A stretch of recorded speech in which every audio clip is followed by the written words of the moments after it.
Well, good afternoon, folks. Have some really good stuff for you today, I think. And a couple announcements before we get rolling.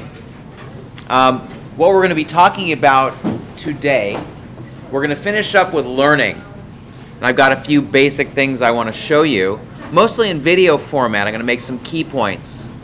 And then we're going to switch over to perception.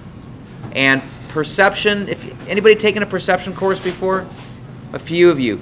Perception is good stuff. I've been spending my whole life studying perception, among other things, and I'm here to show you some really neat stuff, I hope. And with that in mind, a couple other points of business. Still don't have a book on reserve yet. Been having a few problems getting an extra book. So my plan tomorrow is if I can't get an extra book through other means, I'm simply going to go to the bookstore tomorrow, buy an extra book, and put it on reserve. It's not on reserve yet. Another thing has to do with what you don't need to know from the book. A list is going to go up tonight or tomorrow about what you don't need to know. But I always remind you, as always, it's not going to be a comprehensive list, but lectures are primary. You want to pay attention to what I'm talking about in here. And because I'm telegraphing to you to stuff that I think is important. And so you'll find it elaborated upon in the book sometimes. But the main thing is make sure you get the key points that I'm making in here. And to that end, I've also posted the PowerPoints. And they're not always complete. Sometimes you'll notice there's a slide or two missing. That's kind of how it is. The other thing is I've been trying to podcast this, and it turns out the files, for one thing is that I've gotten some of the lecture recorded. I'm trying to record this again today. So I'm hoping to post some of that later on. The problem is that, like I said, on Blackboard, the files are too big. And so what I'm going to do is I'm going to send them to you. I'm going to give you a link via something called YouSendIt, and you can potentially download those as well. For last time's lecture, the whole thing didn't get recorded, so you'll get what I got. And no guarantees on the podcast, folks. It's just whatever my recording device can record. And I find that it sometimes stops at arbitrary times, so I'll do my best to get some of this recorded. And this is a trial-only thing. I'm going to see how it goes. If I show up and there's only 2 people here, fortunately there's more than 2 people here today, then I might discontinue the podcast. Like I said, I like to compete against myself. I want to give you reasons to come here today and to future things. Let's see, what else did I have that I needed to talk about for business? Can anybody think of anything that's on their mind? I already did. Yeah, earlier today it wasn't working. Do you mean do you mean PDF or do you mean PowerPoint? Yeah, so I reposted the PowerPoint. Has anybody been able to get the second PowerPoint? You did? Yeah. Okay, so that's part's fixed. So the PDF is also not working? Yeah. Okay, I will repost it. No problem. And oh yeah, the other thing, I think I sent out an email about this. I like to get my stuff out well in advance. The last few lectures, I've got them out the morning of, and plan for the future is not to have them out that late. You can. There was a question about this last time, so that's the plan. Anything else before we get moving? Okay, well, you can always post questions online. Not a lot of online activity, I'm noticing. So if you want to go put questions there, it's a great place to put questions. So I strongly recommend that on the discussion board. Also, not a lot of people posting their bio sketches. Really recommend you put, who you are and what you're up to up there, because that gives me the ability to address some of your interests as I go along. And at the same time, like I said, it's totally optional, but I find that in previous classes that I've taught other places, people put their bio sketches up, and sometimes you get these breakout discussions and people getting together and, forming interest groups and stuff. Speaking of interest groups, I think I've mentioned on Facebook, we have the San Diego Psychology Club, and we sometimes have events, and we advertise events in San Diego. So if you're interested in continuing on in psychology, we try to keep on top of pretty much everything going on psychologically in San Diego if we can. We're hoping to have an inaugural meeting here at some point. So that's out there. Tomorrow night at Alliant International University, there's a presentation on mindfulness and marital therapies. So if you're thinking you might want to be a family therapist or a couples therapist, or if you're interested in East-West or mind-body psychology, this is good stuff. This is tomorrow night at Alliant International University, and I'm hoping to post a link to that for anybody who might be interested. And the last bit of business is that I've finally, I think, cleared my Thursday schedule during the day, so I'll be able to have office hours here earlier as well as later, before class and after class. So I'll be posting information about that, but it'll open up some more times. The other thing is if I'm here tomorrow, I'll post a link, and if anybody wants to meet me, probably for lunch or something, I'll be available then. Okay, onward. So back to learning.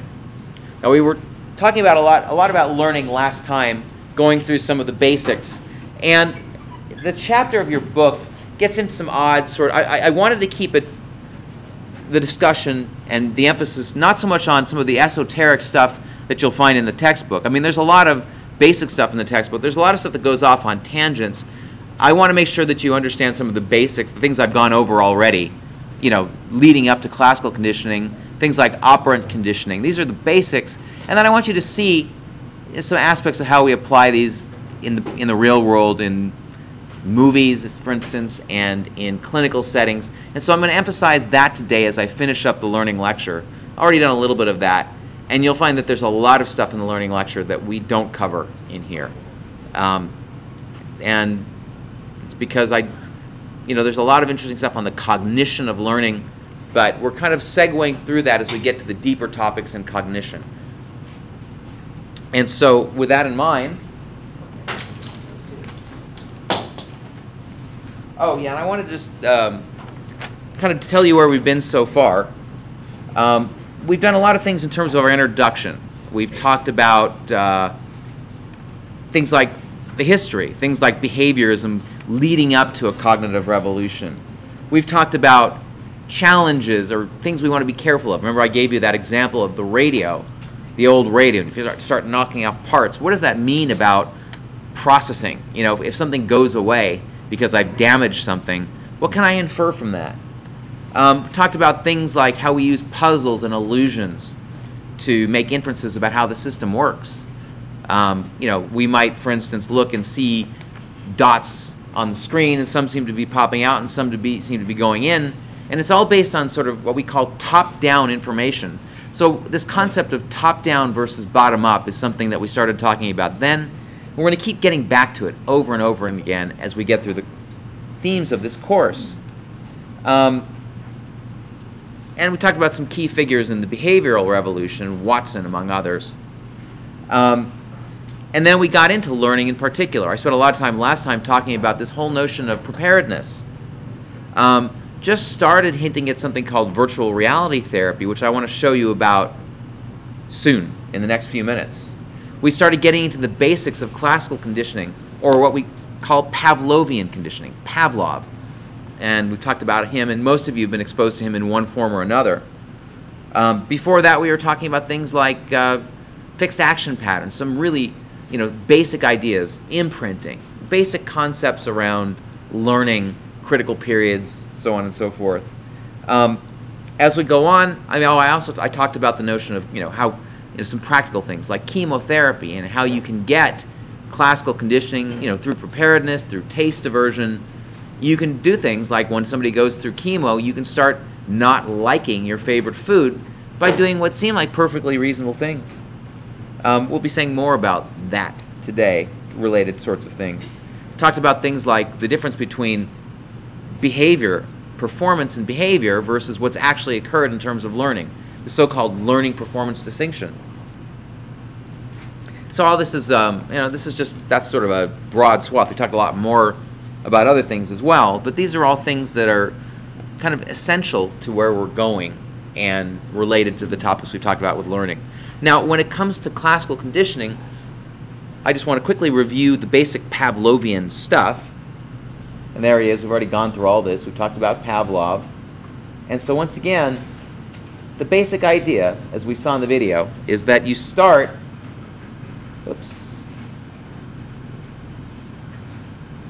you start, before you do any conditioning, and you saw this in the movie with Little Albert and Watson as well, you start with something that's a neutral stimulus, whether it's a rabbit or a bell, something that doesn't really particularly evoke any sort of response, fear or salivation, what have you. It's neutral. And then you have an unconditioned stimulus. And what we mean by unconditioned is something that will just naturally, physiologically evoke a response. A hungry animal will salivate for food. A child hearing a loud, terrifying noise is going to be terrified. It's going to be trying to avoid it, may cry. These things just inherently have a property. You don't need any conditioning to, for instance, evoke a startle response. If I take a hot prod and put it in your arm, chances are you're going to feel it. You're going to feel pain. It's unconditioned. It's an unconditioned stimulus. It naturally evokes pain. It naturally evokes aversion. And so there are things that just naturally in the world are going to evoke something. So these are called unconditioned stimuli. So we pair the unconditioned stimulus with the neutral stimulus. In the second phase, we put them together. And of course, once again, you put these things together. In the case of the dog is still going to salivate. And so you start pairing these things together. And then at some point in the post-conditioning phase, for instance, I can then take that previously neutral stimulus. It's no longer neutral. It's now a conditioned stimulus. So that thing that doesn't normally evoke fear or salivation or aversion has now taken on the same quality as the unconditioned stimulus. And so the classic case of Pavlov's dog salivates. And the whole point of this is that there's a lot of the world you can explain in terms of these things, whether you're talking about fears, preferences, taste aversion, you name it, there's a lot. Advertising, what you want to buy in the world. It's all based on trying to condition something that may not have value to have a certain value. What is selling? Selling oftentimes is trying to convince people that they need something they don't need, or creating some sort of affective quality. So if you associate a particular car or other product with something sexy or cool, you're more likely to buy it. And so they're trying to affect behavior in such ways. And so with classical conditioning, this is all by way of review. I'm going to skip through this. We started talking about classical conditioning in the real world. And this is where it gets really interesting. And in a lot of my work, not a lot of my work, my clinical work oftentimes is related to this sort of stuff. How do you help people get over phobias? How do you get people to change problematic behaviors? How do you help parents create boundaries for their kids? And if you think about it, out in the world, a lot of people do a lot of crazy things with their kids or with themselves. And they do things that they think are going to be helpful to them, and oftentimes they end up going down the wrong road, as in the case of cooking your favorite meal prior to chemotherapy. So in the real world, this is the video I wanted to show you last time. And this is the case of somebody who has a panic disorder. And I want you to look at this. You're going to see essentially classical conditioning elements in this. And actually, before I even do that, how many people have heard of systematic desensitization? Most of you. Anybody not? So let's go over the basics of that before I show you this video. And I want you to keep a few distinctions in mind. So for instance, when we think about when we think about systematic desensitization, essentially what you're doing is you're doing classical conditioning, but essentially what you're trying to do is you're trying to unpair things. So in other words, in the case of if you are a little child and you all of a sudden are now afraid of neutral things like rabbits, you want to essentially do classical conditioning that unpairs the sense of fear and the stimulus. And so to give you a sense of this is just basic stuff. Actually, let's start with the video. Why not? Whoops. You'll like the video.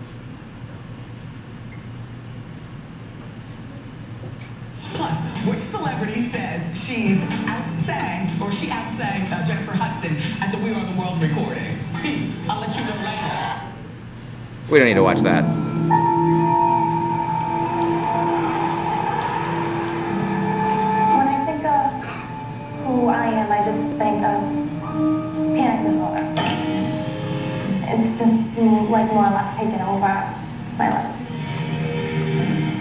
Murphy has all but abandoned hope of ever conquering her crippling panic attacks. I've been up and down too many times to possibly prepare myself for failure once again. But she's willing to give it one last shot. My treatment begins tomorrow.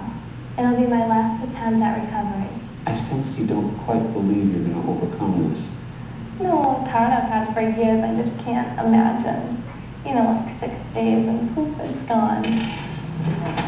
Bye-bye. These first few days, my mother's going to go with me. Hold on tight, everybody. Teresa's about to undergo a revolutionary new treatment that takes only 1 week. And Chad Dyer You think the world's wobbling. understands her concern. Just 2 months earlier, I'd be in full-blown panic while I was on the bridge. he couldn't even drive over the Chesapeake Bay Bridge. We're terrifying. I mean, I'd have to have somebody else drive over the bridge, and I'd be hot in my face. But today, Looking at all the, beautiful water boats. Chad's doing that, and so much more, I actually like it now. after going through the very same treatment at Boston University. His advice to Teresa: You can do it. I mean, it'll absolutely work. You just have to take it so seriously and realize that you don't want this anymore. Teresa, we're almost here. What's going through your mind right now? Really shaky. I just got a little panicky on the way here. It takes a tremendous amount of courage. You were there. During her first 2 days with psychologist Cammie White, Teresa receives an intensive one-on-one education Have you ever heard of a fight-flight system? on what causes panic. In your case, it's firing at the wrong time. Teresa has been suffering from panic for years. What can you really do in just a week? It's a heavy-duty, intense week, but I have every reason to believe we'll be able to make a tremendous amount of difference in her life. On day 3, Teresa tackles those physical sensations Chest pounding, heart racing, sweating, feeling short of breath. that for her can spiral into a full-blown panic attack. And we're going to spend the next 45 seconds hyperventilating. Keep it up. I can hardly hear it. Big breath. Okay, stop. Now go ahead and sit down. How do you feel? Lightheaded. Yeah. This technique has a complicated name, interoceptive exposure, but it has a simple purpose. To try and understand what is it that your body does that can actually bring on a panic attack. Through these odd-looking exercises, Go. Teresa's reprogramming her mind to realize she's not about to die. And you won't go crazy or lose control. Okay, are you ready? By day 4, It'll be an adventure. the real test begins. Have you ever used these before? Teresa must face the very situations Help me fill in this sentence. that in the past have brought on her uncontrollable panic attacks. I don't want to go on the tea alone, because if I go alone, I'll have a panic attack. How was it? I was okay. You were okay? Like, I wasn't shaky, I was just really tense. You know it's not going to kill you. Day 5, time to up the ante. Are you anxious at all right now? Teresa doesn't know it yet, Yeah, this road would be scary at night. but she's about to face her worst nightmare. This is yours. No! Cammie drops a I'm bombshell. bad at reading that. It's called the Mansfield Town Center, Mm-hmm. and that's where you're going to meet me. Teresa is about to drive through unfamiliar territory You're kidding. alone. You're f***ing kidding. I'm swearing at you now. It's one thing if, like, you gave me directions or whatever, but, like, this map means shit to me. I cannot do this. You really can't? I really can't. We'll see. This is my stop. Teresa's fight or flight response I'm gonna freak out. kicks into high gear. Once she realizes she's going to be by herself, she starts swearing, cursing. She really gets angry. Why's that? She's probably getting a little bit more of the fight response in her. My legs are shaking because I'm so nervous. And it's not at all uncommon for people I can't believe I'm doing this. to really become genuinely upset. I am shitting myself right now. Frankie, feisty and curse at me at various points in treatment. And for the next 30 minutes, Teresa is forced to confront her panic I'm getting a headache right here. My head's getting very tense. on her own. I'm shaking and I just feel like I'm going to black out.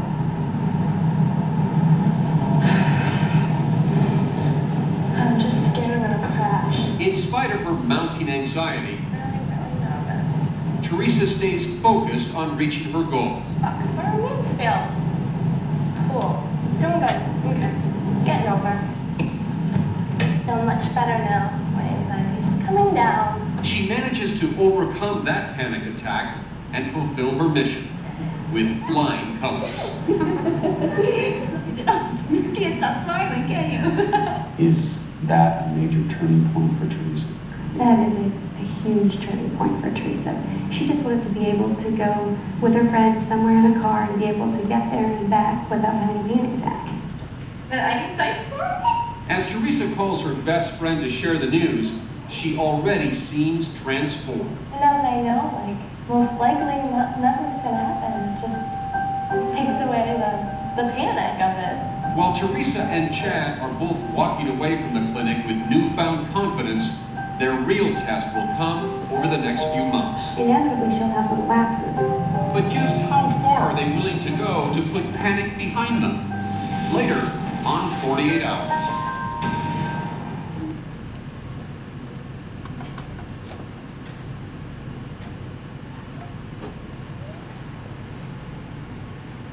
All right. Now, before I say more, any thoughts about what you just saw? Anybody have any things they want to share? Did you turn off the front row lights?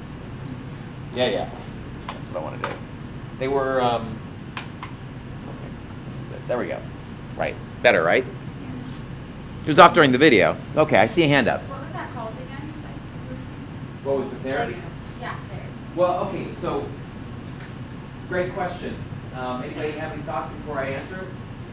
Okay, well, obviously, one of the things that you would call it is, this was a type of exposure therapy. What you saw, essentially, was classical conditioning. Essentially, classical unconditioning. So you take somebody who has panic attacks. In other words, there are lots of stimuli in the world that the rest of us would see as basically neutral. You know, driving across a bridge, getting on the T in Boston, the public transportation, sitting in your chair and putting your head between your legs, whatever. These are not, for most of us, fear-evoking stimuli. But in her mind, and actually in Chad's mind as well, before he did the treatment, things like this were paired. These were not neutral. These were, these events were not neutral stimuli. They had somehow become conditioned to evoke fear. And the idea is that you're going to take these events and uncondition them. So one of the things is it's classical conditioning. It's a type of classical conditioning therapy. Another thing we would call it is it's an exposure therapy. In other words, what you saw was Teresa being exposed to different things that evoke a certain amount of fear. So, see hand up. Is that the same thing as total immersion? No, actually, yeah. There's a difference between, so we'll talk about, what you saw here was graded exposure. So yeah, I think when you say total immersion, you're talking about flooding, right? Mm-hmm. Like, one of the things, what you can do is imagine somebody's afraid of snakes. Remember the Indiana Jones movies where you take Indiana Jones and you put him right in there with snakes? There's actually, we'll talk about this. So this is, I want to make some distinctions. So that's flooding. So what you saw in this was you saw the classical conditioning aspect of it. You saw the exposure aspect of it. You saw that it was graded exposure. In other words, you start out with stuff that's a little bit scary and work your way up. So you start with something that's mildly stress-inducing, like sitting in your chair and kind of bending over and putting your head or doing crazy breathing or whatever. And then you move up to something a little more scary, like getting onto public transportation and zipping around Boston. Especially scary if you're a Lakers fan. Sorry to say that. And then, I have a picture of myself when I was younger in Boston. I was in Faneuil Hall, and there's this Red Auerbach. If you're not a basketball fan, don't worry about this. There's Red Auerbach. There's like a bronze Red Auerbach statue sitting on a bench. And then I sat down on the bench and I went, ugh! Okay, anyway. Some of you can appreciate that. If you're from Boston, you can't appreciate it. But, anyway. So I was talking about exposure therapy. Anyway, so you saw the graded exposure, in other words, gradual from less problematic to more, more scary. So it's graded exposure, and essentially, it's what we call extinction.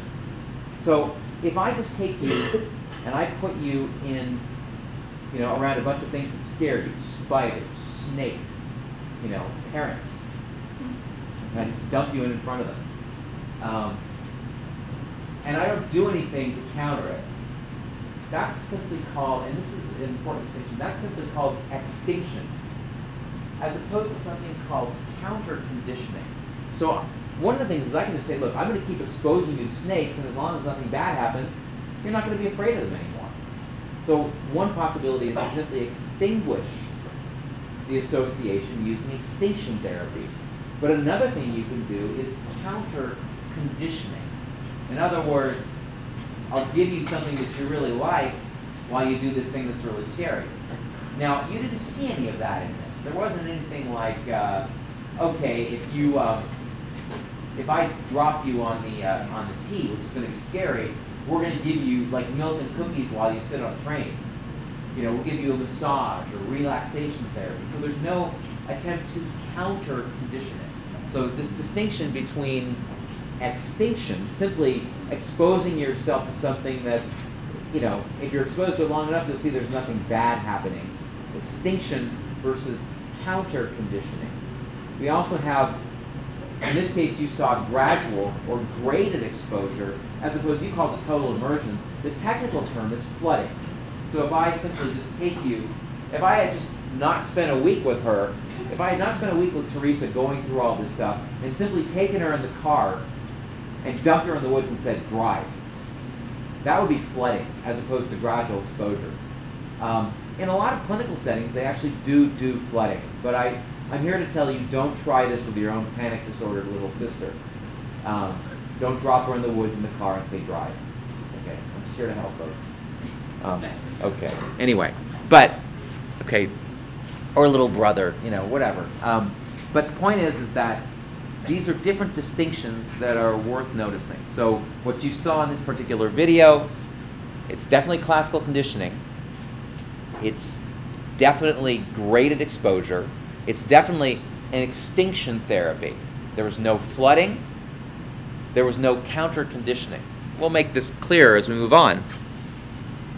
So you saw extinction happening. At the very end, dropping her off in the woods, there's a little bit of flooding going on there, but not a lot. She had to be prepped before she was dumped in the woods. I see a hand up. So, is this going to start out as exposure therapy and then end up as extinction therapy? Well, exposure. So exposure therapy is if I expose you to something that's fearful. Well, it can be, in this case, it's something fearful to you. I'm going to expose you to, in this case, scary stuff. It could be spiders, it could be whatever.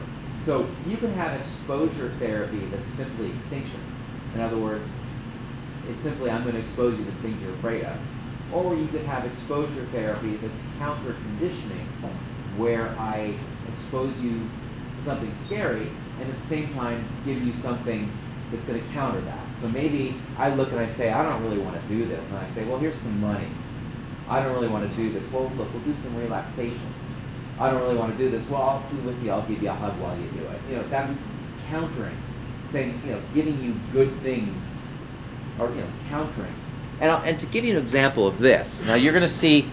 So when we talk about systematic desensitization, we're talking about graded exposure, but also counter-conditioning. Now, in most classes, they teach you that a guy named Joseph Volpe invented this in the 50s and 60s. But I'm here to tell you, while he did a lot to develop this and made some amazing contributions, the person who really brought this into the fore was a student of John Watson's who we talked about last time.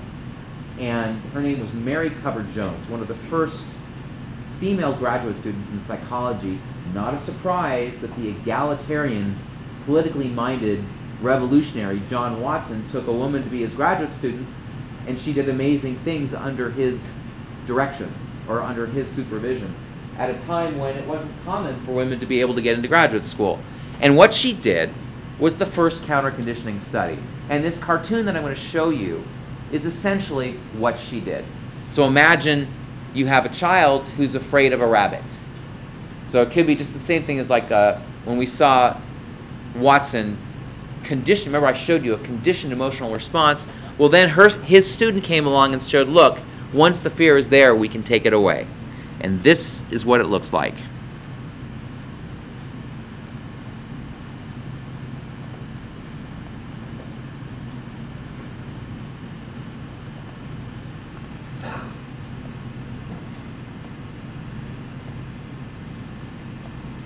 Okay, where is it?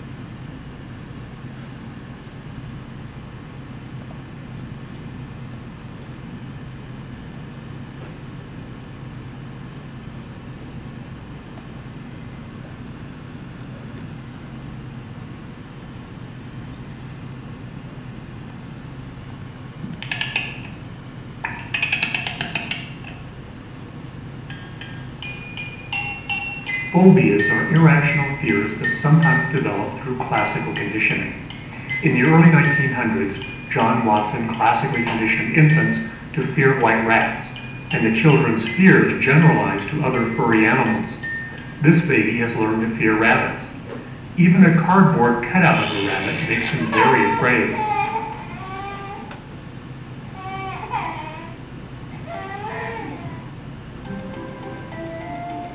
As you can tell, the baby likes his porridge very much. But if he should happen to think about a rabbit or see one on TV, or if a rabbit pops up, his fear takes over.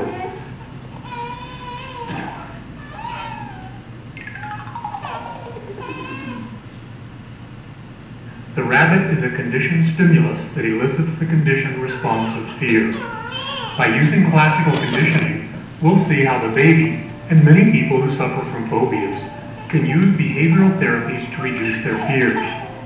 The two treatments we'll look at are counter-conditioning and systematic desensitization.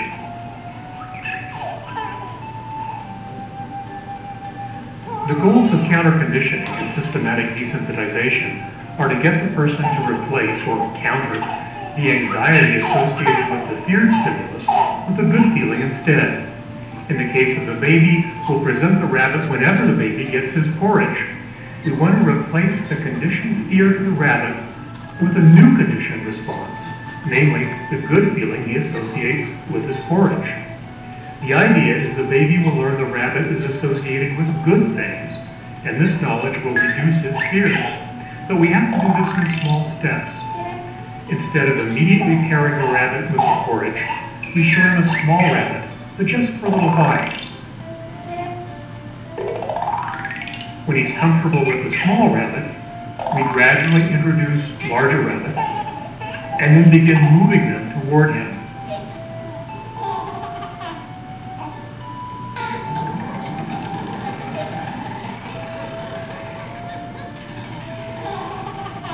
We're careful to allow the baby to gradually counter his fear with the good feeling he gets from eating his porridge. In this way, he has learned to overcome his phobia of rabbits.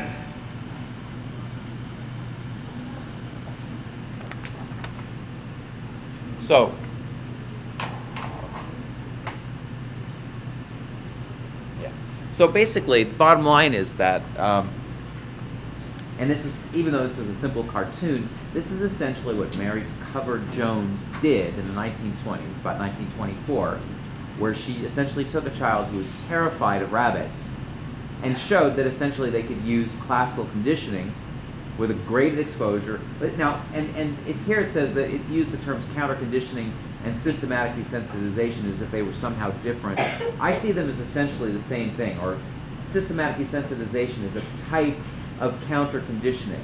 Now, this is versus extinction in the sense that not only are you trying to get the thing to go away by just exposing somebody or something to the feared item, but you're also giving something to counter it. Counter-conditioning.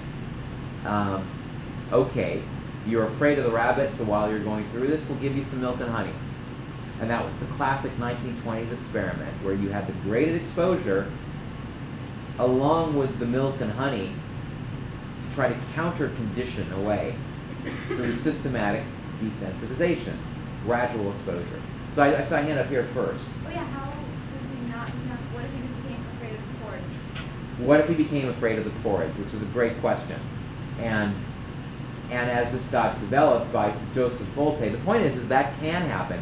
I'm going to show you from an Alfred Hitchcock movie a case where that actually happens.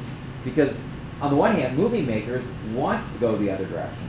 They want to take things that are calming and take away their power. And that's one of the brilliant aspects of the great director Alfred Hitchcock. So what if it happens? The fact is that can happen. So when you're doing this in a clinical setting, you need to set it up in a way so that you know who's going to win ahead of time. So you're right. I mean, that's one of the problems that can potentially happen with flooding, is that, and when you're flooding, and you're essentially pitting two things against each other, sometimes the fearful stimulus wins. And so you want to set these things up. That's part of the reason you start out with the rabbit way over there, and plenty of milk and cookies and support, so that that little scary thing over there doesn't win. So if you're afraid of spiders, and I'll show you this in a minute, I might have a Xerox copy of a black and white spider on the wall over there to start out with, and you might feel a little bit of anxiety. And the idea is you can master that. You create an anxiety hierarchy, and you're gonna beat that thing, because I give you a little bit of fear, a little bite-sized piece of fear that you can gain mastery over, and then you crank it up and make it a little bit more anxiety-producing. And so the idea is you're taking it baby steps, little bits at a time, and that way you win over the fear. Whereas people originally thought that it could go the other way, and it can go the other way. If you set it up in a way that counter-conditioning occurs and the fearful stimulus wins over the porridge, then all of a sudden you're going to have a baby who cries when you show them porridge. Not what you want. And so you have to be very careful. I saw a hand up back there. Okay, and it's a great question. And on the one hand, yeah, you have to be very careful. When you take classical conditioning into the clinical world, and my guess is some of you might eventually end up doing this if you're going to go into clinical sciences, you're going to take behavioral technologies, you want to be careful of that. If you're going to go into filmmaking and making horror movies, you want to go the other way. You want to take those things that are, calming, cigarettes, relaxation, hanging out with somebody who can calm you down, and turn those things on their ear so that when you see that item, it actually becomes scarier. And Alfred Hitchcock did this. He did a movie called The Birds.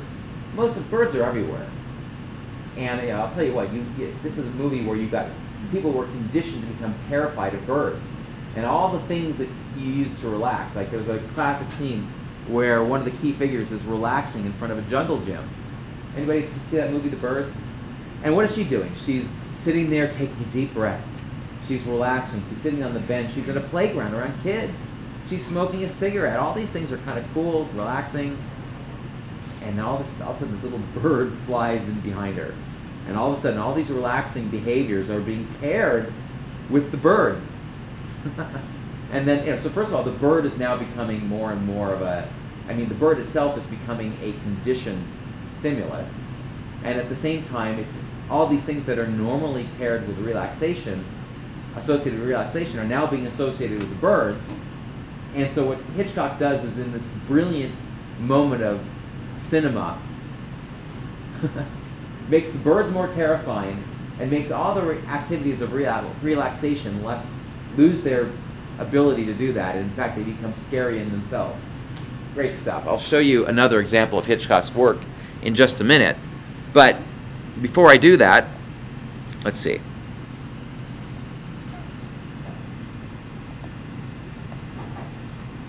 Let's talk a little bit more about all of this. So, counter-conditioning, we've talked about systematic desensitization. So here's systematic desensitization. You take something like this wonderful spider. Anybody afraid of spiders? I'm so sorry. Okay, well then you might want to close your eyes through this, I'm warning you. So here's this spider. That's a lot of people afraid of spiders, by the way. I saw at least half the class raise their hand. Well, I'll try to cure you of it today. Maybe not. But the fact is that if you're terrified of spiders, there's treatments for it if you want to fix that. Or maybe you just get somebody who likes killing spiders and marry them. But Okay, well, anyway. Oh, don't watch this. Close your eyes. That's a spider. Don't look at this. Wait a minute. Let me try. All right. Okay, this is how it works. Now that we've got you all amped up. So there's the classic thing. So there she is. You can see her. Essentially what you do is you create an anxiety hierarchy. And so as you go through here, you see it gets progressively more anxiety producing typically. So you start with just a Xerox or a photocopy of a spider on a wall, and that evokes a little bit of anxiety. Somewhat more anxiety producing is holding that picture in your hands. And then over here you see that somebody's dangling a fake rubber spider. A little bit more anxiety producing. And now you see the person's actually holding a tiny little spider in their hands. Now she's holding a tiny little spider in her hands. And still the fake spider, by the way. Now there's an actual real spider under glass. Now he's actually got the spider on his hands. And finally she puts the spider on her hands. So you go through these, and each step of the way you're getting progressively more scary stuff. Each step of the way you gain mastery over it. So at that point she's looking, and maybe she's also practicing something like progressive relaxation, a calming thing that's going to counter condition away the fear in that situation. And the idea is that you're dealing with the tip of the iceberg, but it makes it easier to deal with each successive step. So that's systematic desensitization. And then you get to do this. Okay, sorry folks, close your eyes. Okay. Now, there's some really neat ways to deal with this. And one of the things I want to show you is that in the modern era, now a lot of these things have been around for 70 years, although they've gotten better and better. But what happens now? Maybe you talk to somebody and say, "Well, I got therapy 15 or 20 years ago. None of it works." Well, what's new on the horizon now are virtual therapies. We've got virtual reality, and so we can do things in a virtual environment to help you get over your fear. It used to be that if you were terrified of flying on a plane, you'd have to at some point get on the plane. But we can do so much in a virtual environment where you put on some virtual reality goggles, and we sit you in a chair that's like sitting on a chair in an airplane, and you can do all sorts of things in a virtual environment to condition away your fear. And so I wanted to show you a little bit about that. And this is in fact the first example of this, where actually they took people who were afraid of heights, and you can see there's somebody wearing virtual reality goggles, and they're essentially anybody who's been in virtual reality setup, probably all of you. Anybody not? Okay, well, what's really cool is you put on the virtual reality goggles, and you can be standing on the floor, and you can look down, and if they've got you on top of a 100-story building and you look down, it sure feels like it. They might even blow wind on you. They can make a very real setting where it feels very virtual. And the point is so I can take somebody who's afraid of heights, and I can, in my virtual environment, maybe I can make it look like they're 1 foot off the ground or 100 feet off the ground. And I can gradually expose them to what they're afraid of. And so this is something, and this is what you want to know. This is a relatively new technology for treating fear, putting people in virtual environments, using classical conditioning approaches to uncondition their fear. And one example of this is as follows.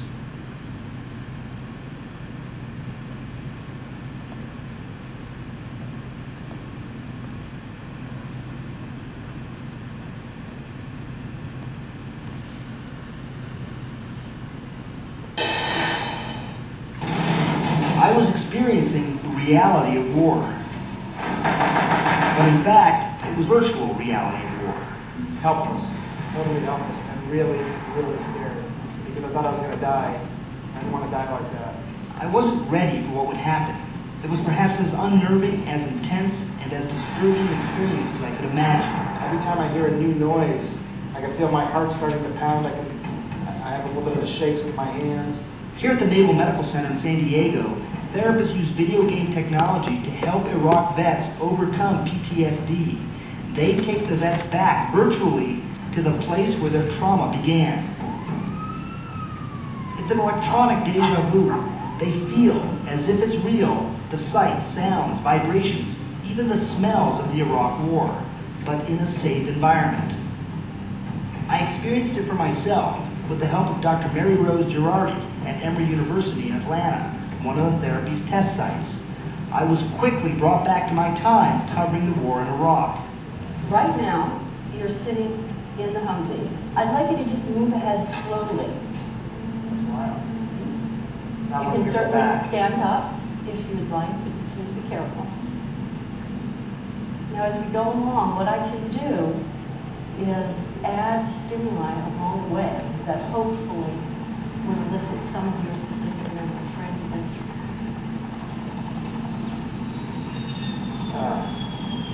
helicopters flying overhead.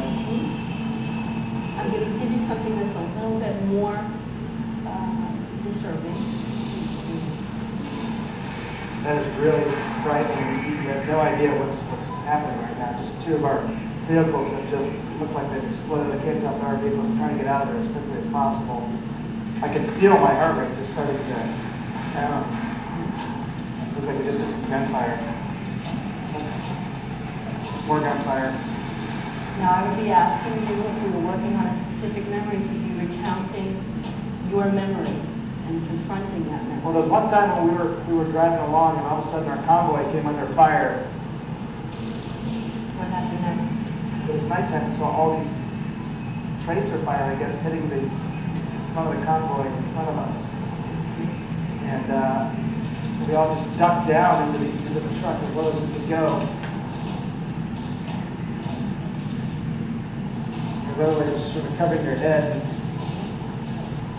making sure your helmet chin strap is on as tight as it can be. What were you feeling at that point? Helpless, totally helpless, and really, really scared because I thought I was going to die. I didn't want to die like that. I am very uncomfortable right now, especially because I'm trying to get this thing to get us out of here as quickly as possible. Every time I hear a new noise, I can feel my heart starting to pound. I have a little bit of the shakes with my hands. What I would be doing also at this point, Sunday, is asking you to rate your level of anxiety on a scale from 0 to 100. 90. I don't feel good at all right now. Okay, but the goal, as we had talked about, is to confront the fear memory in a safe place. You don't want to avoid it. Confront it, find out that you can habituate to that level of anxiety and be okay with it.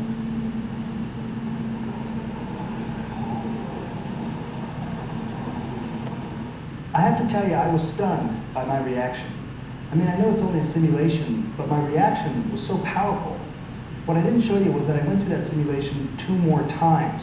And I can't say that it ever really got any easier, but I did feel more in control.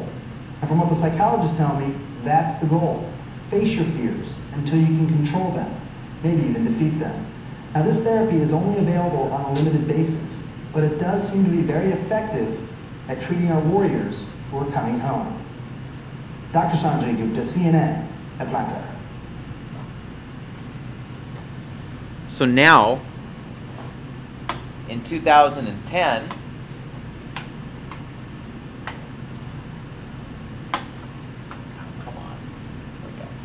in 2010, this was made probably 3 or 4 years ago.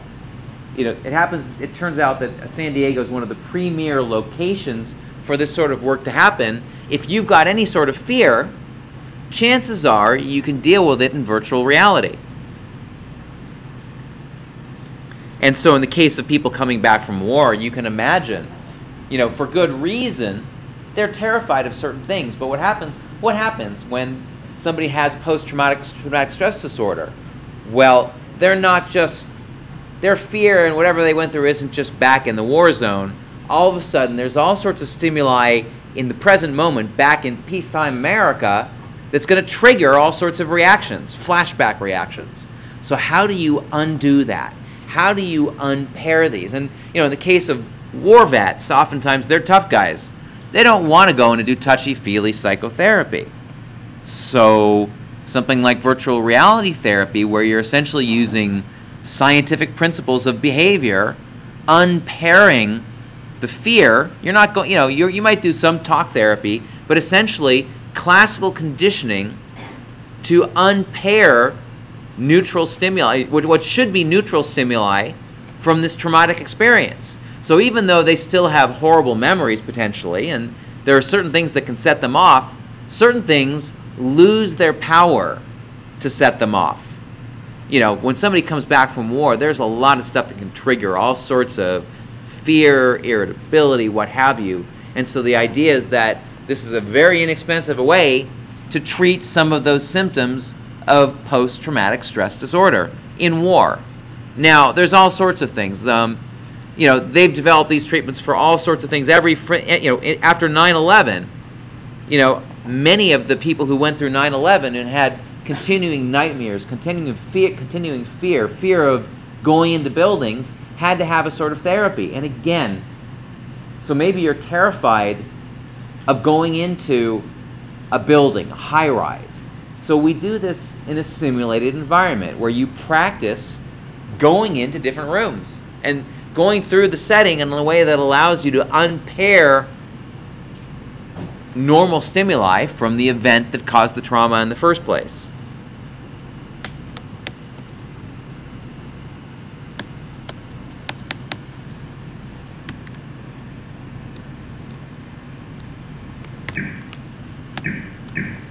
Okay, what's going on here? What's that? Well, yeah, I mean, the thing is, sometimes people use hypnosis. It's a different technology. It has its own problems. Actually, and you'll see when we talk about, I'm not against hypnosis, but hypnosis can get people, and I've been under hypnosis, I can vouch for its ability as a way of getting over fear. But what I'll say about hypnosis is it's also very good at creating false memories, making them vivid. And when we talk about memories, and laying down memories and false memories even, we're going to talk about hypnosis. So while I'm not against hypnosis, I think it's a fine technique. I think its limitations and its side effects are something to be noticed. Sometimes people will use hypnosis combined with this sort of stuff. But am I answering your question? I'll definitely have some things as we talk about cognition and memory, as we get deeper into more cognitive topics. This is another one of these things. I think when we start talking about memory, it's one of those topics that people who take cognition really tend to get interested in, because you start seeing, part of it is we're talking about this illusion. We tend to think that we think our memories are somehow the real events themselves. We think that what we perceive, if I'm looking out at all of you, I might think that I'm looking at a bunch of people. And I can tell you that that's not what's happening. On my eyes, there may be these events happening in physical reality, but whatever is happening on the screen of consciousness. So we are already virtual reality machines. Whatever I'm seeing is based on an internal representation that my eye and brain have created. Light bounces off of you, comes into my eye. Now that light coming in my eye is not you. That light coming into my eye is turned into electrical signals that are changed in all sorts of ways, gets up to my brain, and from there is consciousness. You're out there, but what's happening here is based on the outputs of a lot of information processing. And memory is the same way. Memory is an internal representation of something that may or may not have happened. And that causes all sorts of problems. And hypnosis while it's a fine technique, also has the ability to create very vivid false memories. And we'll see that as we move on, when we get past the first midterm. Okay, why is this not working? Gosh, it's drive me crazy. Okay, just a second. There we go. So here's some examples. This is a classic. I went to a virtual reality convention, took a few pictures of the sorts of things they're using to treat fear using classical conditioning. You can do all this stuff on a laptop and a set of goggles now. This is actually for spiders. And so you can go into a virtual environment where you put on the goggles and you can have, you can do all the things with systematic desensitization, albeit in a virtual environment. So maybe you walk into the kitchen and there's maybe a tiny little spider over on the other end of the room. Oops, and you can see or maybe there's a huge tarantula. I love messing with spiders. There was a TV special featuring Alan Alda. You can see him in the blue shirt there. And they actually did a special on a woman who was absolutely terrified of spiders. And by the end of her systematic desensitization virtual reality training, she got over her fear of spiders, and there she is actually holding a tarantula. Powerful stuff. If people are willing to go through it, you can unpair your fear response, your aversion response, many of your physiological responses from things that cause you fear now. This is for heights.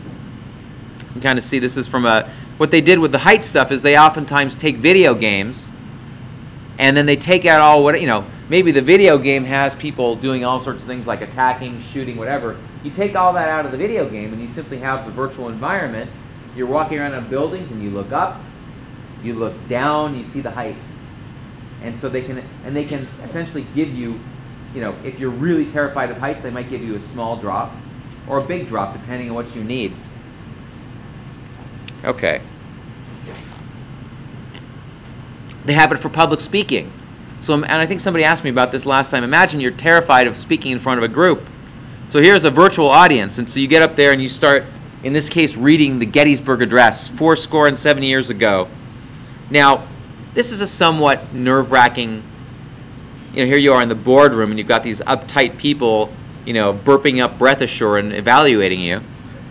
Now this is really bad. So you can imagine, you can start out, and this is oftentimes, maybe you can do this you can have a virtual empty room. So I could, if I was really terrified, I could come in here, and I could have a virtual environment where I go into there and I give my speech to an empty room.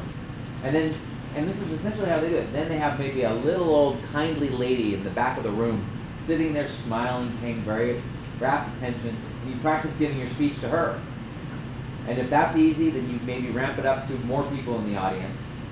And in this particular case, here you are giving the audience in front of maybe 20 people, and they can even make it crazy, like they're not even paying attention to you, they're throwing things.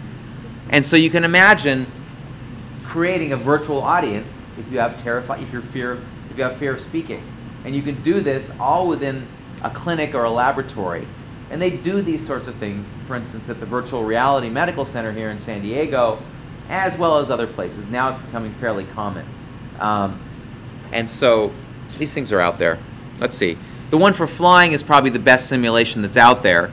You can see here she's wearing the goggles, and having tried this, it's like you're in a plane. You put that on, they actually create the chair vibrates as if you're on a plane. You're looking around, and it really feels like you're on a plane. And as you can imagine, for people who are afraid of flying in a plane, it's terrifying to get in the plane. There are certain things that are more terrifying than others. Just walking into the plane, in real life you can't practice getting on and off the plane for very long. But you might do that.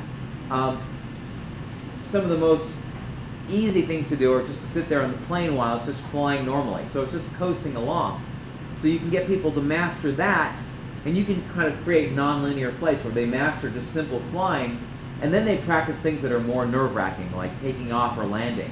For people who have fear of flying, you know that those things are especially terrifying, taking off or landing, or going through turbulence. And so you can actually, amplify up the level of turbulence or remove it depending on how terrified the person is. And so you can use these things. These virtual technologies are an amazing new approach to the classical conditioning treatments of fear. Okay. This is for storms. People will go through storms. A lot of this stuff is created for combat stress. This is an older program that's created for people who've gone through Vietnam. So it's like a virtual Vietnam, and they practice going back to the source of the trauma. They can do this 20, 30, 40 years later, and it's still been documented to be effective. And these are actually things that happen in medical settings. Anyway, before we leave this topic, not too much more I want to say about learning, but I want to talk about classical conditioning in move aids. We could also be talking about classical conditioning in advertising. Now there's a place where conditioning is designed to actually get you to buy things you don't need. I think I mentioned last time when you watch a basketball game, for instance, or sporting events, you're constantly being bombarded with things that are associated. So you're aroused by the game, for instance, and there are all these things that are being associated with particular products. Well, one of the masters in using classical conditioning in film was Alfred Hitchcock, who actually learned it from Sergei, well, he learned it indirectly from a Russian master named Sergei Eisenstein, who during Pavlov's life actually studied under Pavlov. Studied under Pavlov, took Pavlov's conditioning and took it into the movie industry. And so along came Alfred Hitchcock. Okay, don't look at that. And this is what he did.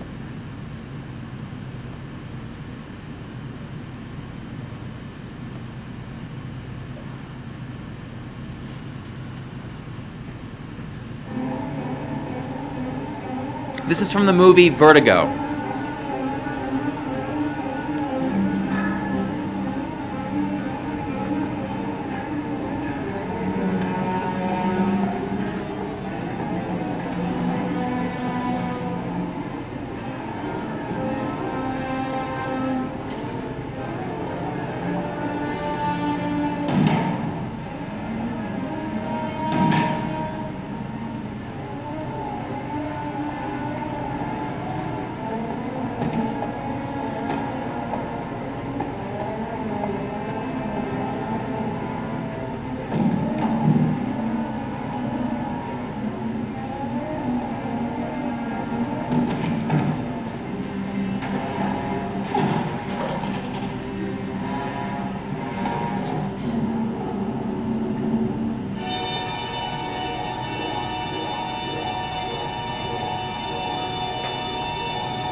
You think that's funny?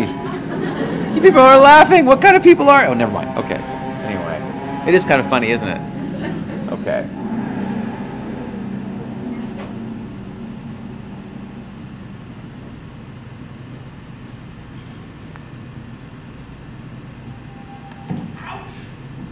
So one thing to notice already is at the very beginning of the movie, even if you don't have a fear of heights, he's already associating heights with bad things. So he's building up an association. But you said no more aches and pains. That's a darn course of mine. A three-way stretch? Man, sheep. Well, it's a police department doctor who says it's style. Well, anyway, tomorrow will be the day. Why, what's tomorrow? Tomorrow, of course it comes off. I'll be able to scratch myself like everybody else tomorrow. I'll throw this miserable thing out the window. It's free. Man. Next is supposed to never go to the course of shooting. What do you think? Really? Well, you know that from personal experience? What happens after tomorrow? Okay. What do you want to do? Would you quit the police force? You sound so disapproving. It's your life. You're a bright young lawyer who decided he was going to be chief of police someday. I had to quit. Why? That's because of this fear of heights I have, this acrophobia. I wake up at night seeing that man fall from the roof, and I try to reach out and pull him. It wasn't your fault. I know it's his fault. John, the doctors explained to you. I know. I have acrophobia, which means to be vertigo, and I get dizzy. Boy, the moment to find out I had it.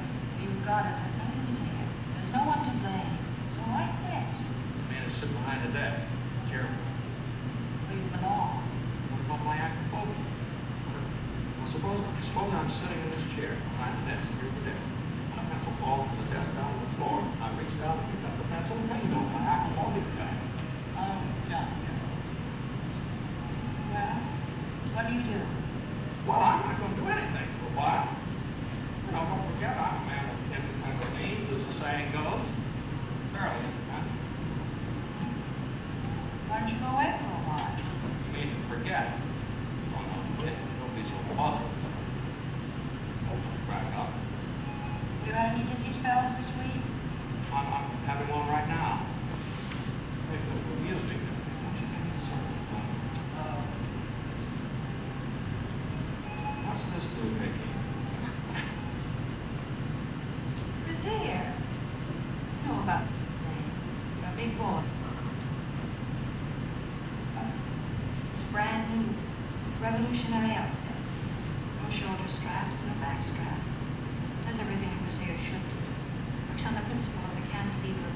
Okay, this is getting a little adult for all of you, so I'm going to move on. Probably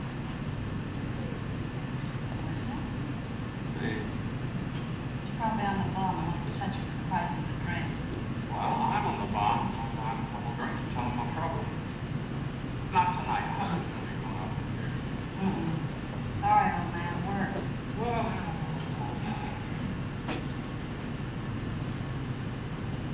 Betty, what do you mean there's no losing? What? The acrophobia. Well, I asked my doctor. He said that only another emotional shock, so I probably wouldn't. I could go diving off another rooftop to find out. I think I can lick it. How? I have a theory. I think if I could get used to heights just a little bit at a time, just a little like that, progressive. See, I'll show you what I mean. Here. Show you what I mean. We'll start with this. That? What do you want me to start with? The Golden Gate Bridge? There we go. There. There. Now, I look up. I look down. I look up. There's nothing to it. Wait a minute. There's nothing to it. Here. Oh, that's a girl. Oh, look at that. It's right there. All right. First step. There. Okay, now, step number 2. All right. Step number 2 coming up.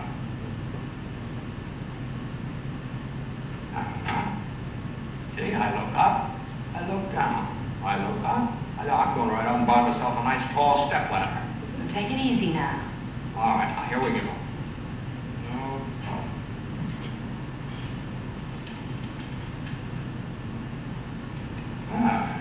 It's a cinch. There, I look up. I look down. I look up. I look down.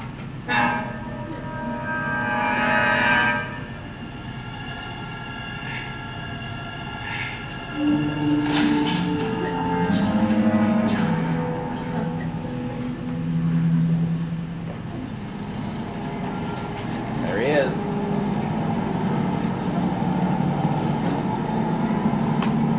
Okay, just feel the pathos of that. Okay, maybe not. How did you get in the shipbuilding business, Joe? Okay. I married. Okay, so the point is that this is an example of a filmmaker taking all these principles and essentially laughing at psychologists and laughing at the audience and saying, and he does this through all of his movies. Here he's absolutely being explicit. You guys want to condition away fear? I'm going to take your principles. I'm going to use them against you. So here he is in this comfy environment with his friend, hanging out, having this fun conversation. All these things are relaxing, and he's essentially systematically sensitizing, counter-conditioning in a way comfort, essentially implementing what you're talking about, what you asked about. He's actually ramping up the fear, and he does this in all his movies. And if you look at the masters of suspense, they all do it. So I just wanted to show you that. Now, before we leave learning and get into deeper issues of cognition, there's a few more things I wanted to leave you with. And so I'll skip through some of the notes to get to them. Oh, great. Let's get away from that. Okay. I love torturing my students. Okay. No. All right. So there's all this stuff out there now that one can do that one didn't have access to 15 or 20 years ago. Let's see.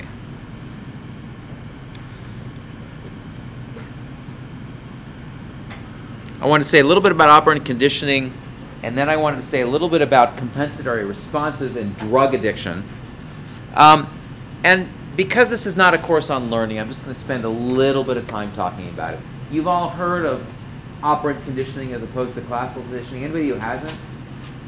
Most of you have had, a few of you haven't. So there are these classic old ideas about learning, and the old Pavlovian ideas, and even Watsonian ideas of, okay, you pair things together and you have learning. But there's another type of learning. So in other words, with classical conditioning, essentially you're pairing, you have something unconditioned that all of a sudden becomes conditioned to have a certain property about it that's able to elicit a particular behavior. Now, in the case of operant conditioning, it's a little bit more like evolution. It's survival of the fittest behavior. Now, this is B.F. Skinner, who later in the 30s, 40s, 50s, 60s, 70s went a long way to trying to explain everything in terms of human behavior, either in terms of genetics or in terms of operant conditioning. And the simplest way to understand operant conditioning is the survival of the fittest behavior. And before him, Thorndike as well talked about these ideas. But you can imagine you're a cat. And you're in a box. And this is Thorndike's classic experiment. Again, I'm bringing up Thorndike because he shows up for those of you who are going on who've either taken a learning class or who are going on to become clinicians or whatever and have to take the GRE psychology test. This will be on it, almost guaranteed. Imagine you're a cat in one of Thorndike's puzzle boxes and you want to get out. You're not only wanting to get out, but you're hungry. And you're going to try all sorts of things to get out of there. You're going to basically engage in all sorts of trial and error learning. Now, in general, as a cat, there's a lot of stuff you're likely to do. You're likely to bite at bars. Meow, meow. It's like cat imitation. You're likely to jump up and down. You're likely to meow. Of course, none of this stuff is going to get you out of the cage, but you're going to engage in these behaviors. And maybe at the very end of, one of the things you might do just every now and then, very rarely, is you might actually pull at the string in your cage. So typically, just walking in, pulling at the string is unlikely to be a high, it's not a behavior that's really at the center of your repertoire. You have all sorts of behaviors when you're frustrated, and that's not something you typically engage in. But all of a sudden, you're upset, you're pissed off, you reach over, and you hit the string, and all of a sudden, the door opens, you get out, you get the cat food, and you're happy. And then your keeper takes you, puts you back in the cage again, locks you up, and you do all this stuff over again, and then finally, after a couple of hours, you finally hit the string. And what happens is, you can think about this as evolution. Survival of the fittest behavior. Well, the fittest behavior, because it leads to a satisfying state of affairs or a reinforcement, is when you do that. And so you tend to do more of that and less of the stuff that doesn't lead to reinforcement. And so operant conditioning at the end, after if you come back after doing this for a few days, you'll find that you put the cat in there and all of a sudden he does the first thing he can do, which is that he just reaches for the string. Because that behavior has essentially been evolved in. And the other behaviors have essentially been evolved out. And that's the kind of learning that operant conditioning is. And so that's operant conditioning. Selecting in some behaviors, selecting out others through things like reinforcement and punishment. Typically, the people who do this talk about the virtues of positive reinforcement. And if you want to talk about those, you can take a learning class. I'm not going to get too far into it. So the last thing before I end on learning is I want to talk about how some of this relates to... wow, that was good. Okay. I always like it when the cell phones go off during Pavlov. That's what I live for that. But that didn't happen. Okay. So one of the things that happens, so you have people who are addicted to drugs, right? And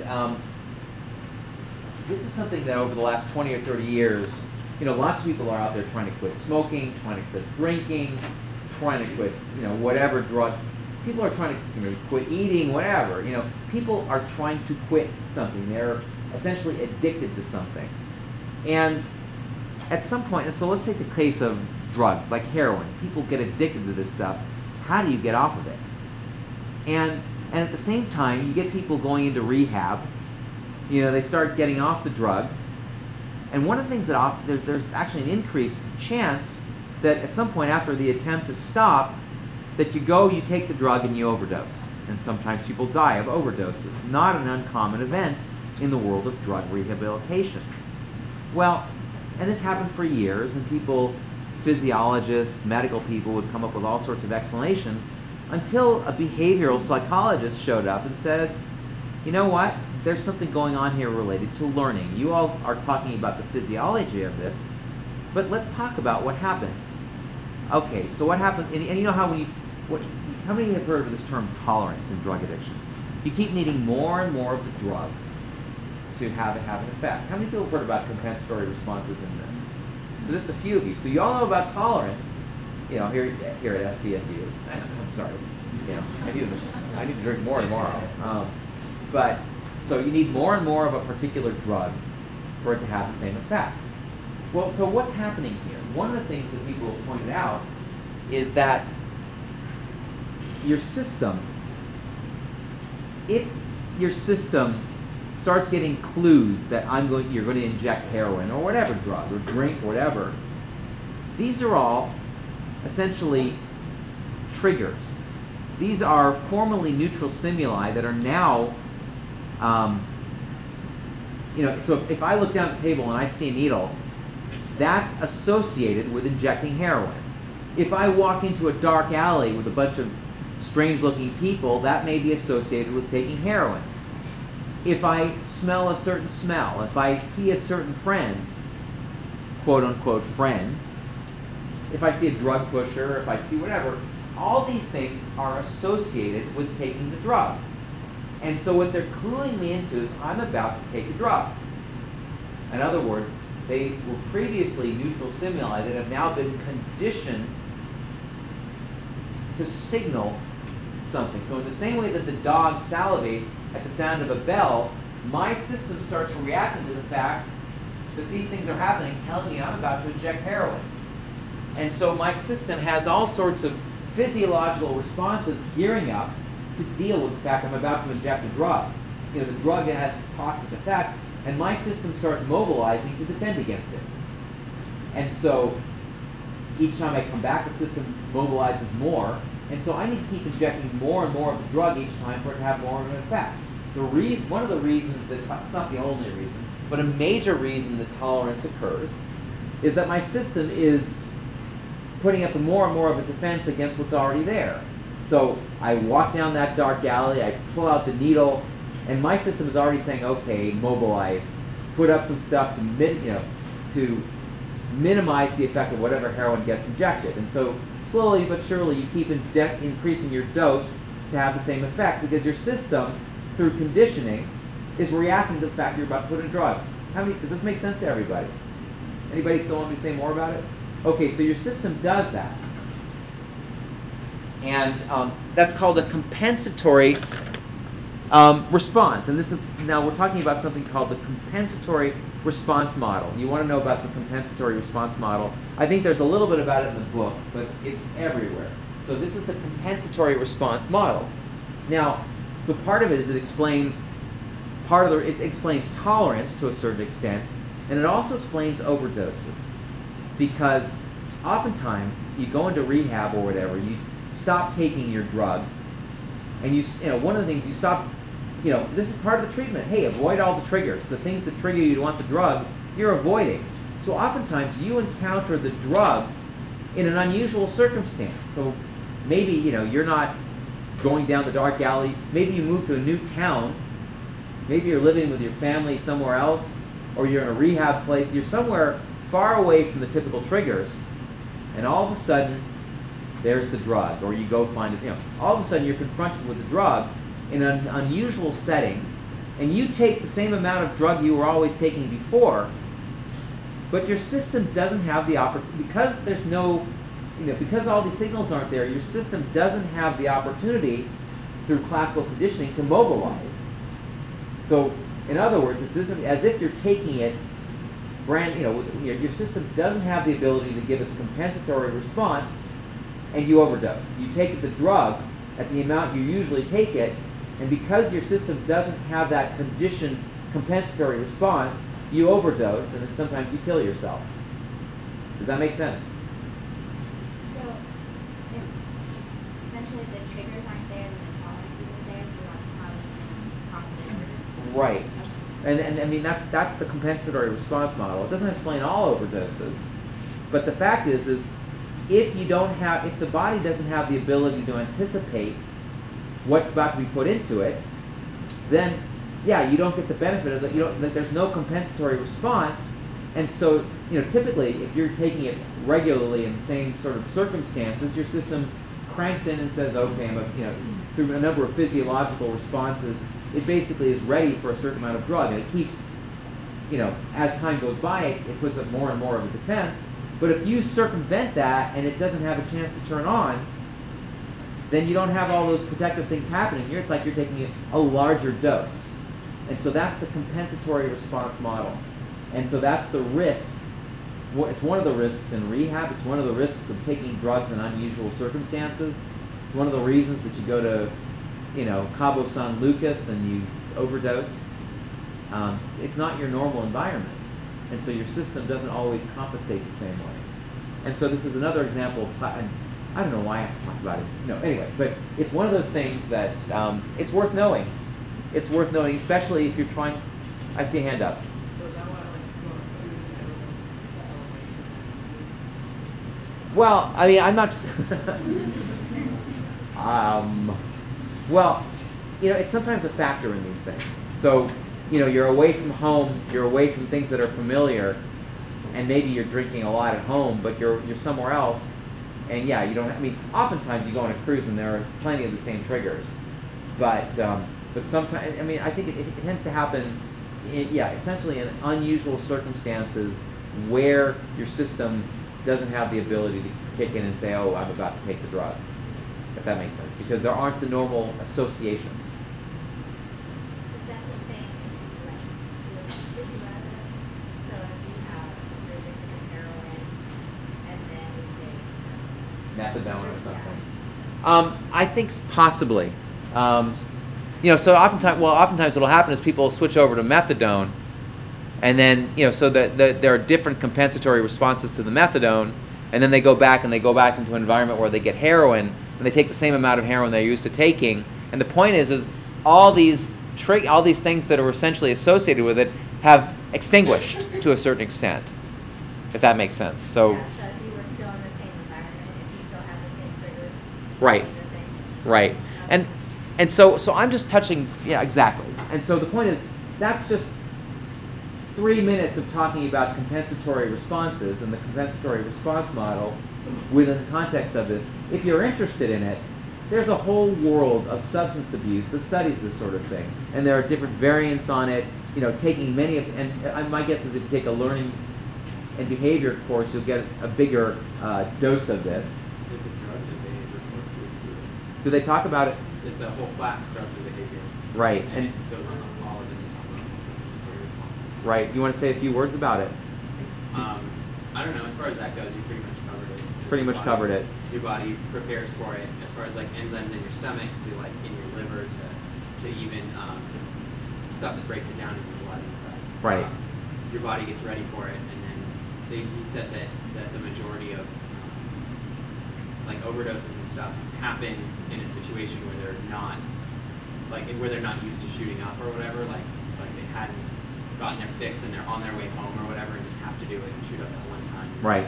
And that's it. Overdose because their body wasn't ready for it as much. Mm-hmm. Or if you're used to going out to bars a whole bunch and like, I can pound 4 or 5 beers, I don't feel anything, and then you get home, some other night you're just sitting on the couch with your buddies watching the game, you drink 1 beer and you're like, whoa, it's kind of the same thing. And so the whole class, I mean, there was a big chunk of it on Gilbert Dr. Gilbert. My next question, who teaches? Well, now you don't have to take the class. No, just kidding. And so if you're interested in things like, I mean, you can imagine one of the applications of this is if you're interested in treating substance abuse.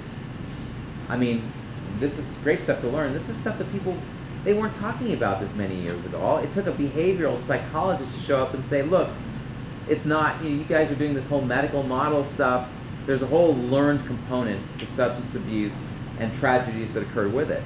And I'm sure you got that in the class as well. And at the same time, there's a whole world of, prevention called harm reduction. Did they talk about harm reduction at all? Or so in the clinical world, one of the things, imagine I'm an alcoholic. I'm not going to be abstinent. I'm not going to go for this AA stuff and stop drinking. And the fact is many people with substance problems never stop. So what do you do with them? Well, you can at least teach them behaviors that are going to reduce their risk. And so in the case of many addicts, if they know about compensatory response, if they've really got to have that drug and they know about compensatory response, maybe they'll be smart enough not to take their normal dose. So when they go down and they buy whatever, at least maybe they'll inject with something with it. I mean, if they know that, if they're educated, if you educate them about that, they're less likely to kill themselves. Now, there are other types of harm reduction. So for instance, if I'm going to get wasted, you know, there are associated behaviors. Remember, we're always talking about associations here. So I get drunk and I go out and I go racing around on my motorcycle or something. Well, if you can somehow unpair the risky behaviors with getting wasted, then that person is reducing his risk in others. So oftentimes things like domestic violence are associated with alcohol, driving, other sorts of risky behaviors. And if you can get people to, even if they're going to get wasted, if you can unpair the risky behaviors, you're then doing something called harm reduction. And if you get into the clinical world of substance abuse treatment, with many people who will never become abstinent, I mean, there's more to life to treating substances than AA programs and disease models. If you can get them to stop engaging in the risky behaviors, essentially unpairing the risky behaviors from the high, then you're making them safer and you're making people in their world safer. That's the theory, at least. Is that kind of like association, kind of like the Pavlov? Oh, absolutely. Yeah, this is all related to classical and operant conditioning. Yeah, I mean, is that your question? Yeah. Yeah. Anyway, I used to teach a class on this as well. I even taught the learning class here for a year. But I wanted to just put that out there. Some of this stuff isn't mainstream cognitive psychology, but because there's a learning chapter, I wanted to get this out there and get some of the basics out there. And so, well, I'll take a couple more questions and then we'll segue into something that is definitely more cognitive, which has to deal with perception. Any other thoughts before we move on? Did you want to say more, or did anybody else have anything else they wanted to say? What's that? Yeah, we'll take a break in a minute, but I wanted to see if there are questions first. Okay, so what we'll do is we will take a 10-minute break, and then we'll get into perception. And the perception, I guarantee you, I've got some cool stuff to show you.